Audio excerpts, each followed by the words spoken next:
dagat. Yeah!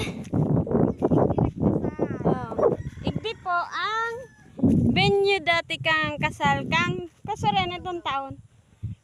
2022? 2023. Mga araw po kaya. Uyan po ang may hinindong view igdi. Diyan.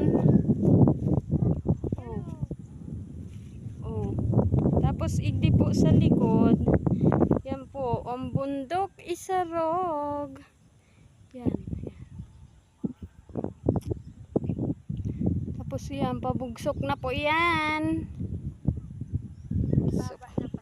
Pababa. Kung dahil mag-intindihan ang pabugsok.